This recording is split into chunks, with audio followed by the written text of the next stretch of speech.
বিষয় সেই বিষয়বিলাক আমি আমাৰ নিজৰ চৰকাৰখন অৰ্থাৎ পঞ্চায়তী ৰাজ ব্যৱস্থা ডিমা হাছাও কাৰ্বি আংলং বিটিআৰ যদি বাদ দিও 8খন জিলা বাদ দিলে বাকি 27খন প্ৰশাসনীয় জিলাত আমাৰ পঞ্চায়তী ৰাজ ব্যৱস্থাৰ শক্তিশালী কৰাৰ বাবে 2 আৰু 7 মে তাৰিখে এই নিৰ্বাচন অনুষ্ঠিত হ'ব।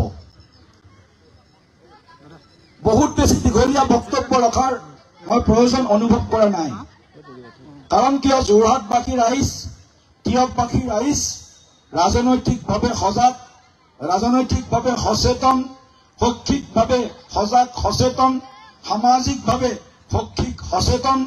সকলো ক্ষেত্ৰত যোৰহাট জিলাখনে অসমখনক বিভিন্ন ক্ষেত্ৰত শক্তিশালীভাৱে নেতৃত্ব প্ৰদান কৰিছে। যোৰহাট জিলাখনে অসমৰ মানুহখিনি যদি বহিব দিয়া মানুহখিনি দিয়া যোৰহাট জিলাখনক আমি অসমৰ অন্য যিবিলাক জিলা আগবাঢ়ি গৈছে সেই জিলাবিলাকৰ ভিতৰত প্ৰথম 3টা স্থানত আমি যোৰহাট জিলাত আগবাঢ়ি যোৱাটো বিচাৰিছো। আপোনালোকে বিচাৰে নে নিবিচাৰে? বিচাৰে নিবিচাৰে? যোৰহাট জিলাৰ গাঁৱৰ উন্নয়ন হ'ব লাগে। যোৰহাট জিলাত গাঁৱত থকা প্ৰতিঘৰ পৰিয়াললৈ সুখ শান্তি আৰু সমৃদ্ধি আহিব লাগে। যোৰহাট জিলাৰ গাঁৱত থকা প্ৰতিটো গাঁৱলীয়া ৰাস্তা পকীকৰণ হ'ব লাগে। যোৰহাট জিলাৰ গাঁৱত থকা প্ৰতিঘৰ পৰিয়াললৈ বিশুদ্ধ খোৱা পানীৰ সংযোগ হ'ব লাগে। যোৰহাট জিলাৰ গাঁৱত থকা প্ৰতিগৰাকী দুৰ্বল পিছপৰা পৰিয়াল বা আই মাতৃক আমি অৰুণোদয় আঁচনি দিব লাগে। যোৰহাট জিলাৰ প্ৰতিগৰাকী পিছপৰা দুৰ্বল শ্ৰেণীৰ যুৱক যুৱতীক আমি কৰ্ম সংস্থাপনমুখী কৰি গঢ়ি তুলিব লাগে আৰু তেওঁলোকক সহায় কৰিব লাগে। যোৰহাট জিলাত যিসকল জ্যেষ্ঠ নাগৰিক আছে, যিসকল দিব্যাংগ লোক আছে, যিসকল আই মাতৃসকল ভনীসকলৰ ভিতৰত কোনোবা বিবাহ নোহোৱা, কোনোবা বিবাহ বিচ্ছেদিত, তেনেকুৱা যিসকল আমাৰ আই মাতৃ ভনী বাইদেউসকল আছে তেওঁলোককো আমি সামাজিক মৰ্যাদাৰে জীয়াই থকাৰ সুযোগ দিব লাগে। সেইকাৰণে পঞ্চায়তী ৰাজ ব্যৱস্থাৰ জৰিয়তে আমি এই সুযোগ দিয়াৰ কাৰণে এই নিৰ্বাচনত আমি অৱতীৰ্ণ হৈছো।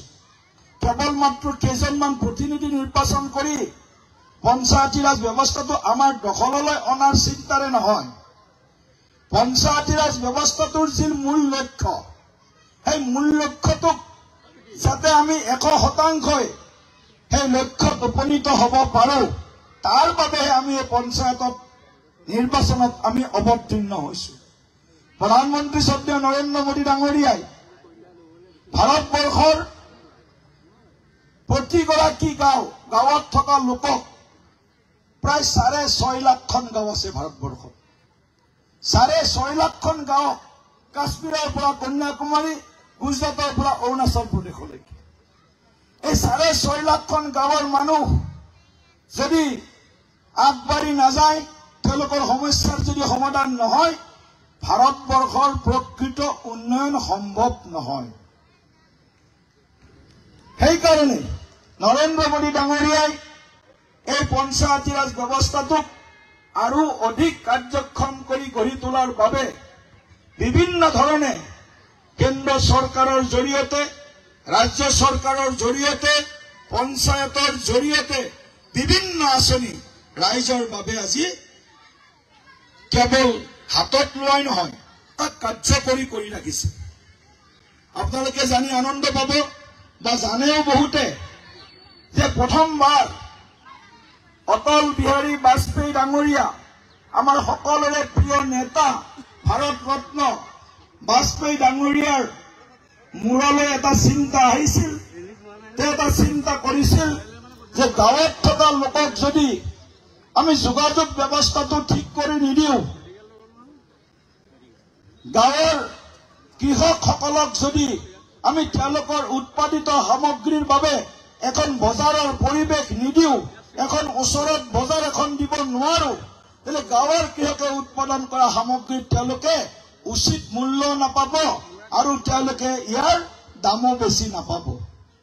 সেইকাৰণে অটল বিহাৰী বাজপেয়ী ডাঙৰীয়াই 1999 চনত এখন অভিলাষী আঁচনি হাতত ললে আৰু সেই আঁচনিখনৰ নাম দিলে প্ৰধানমন্ত্ৰী গ্ৰাম সড়ক যোজনা, PMGSY।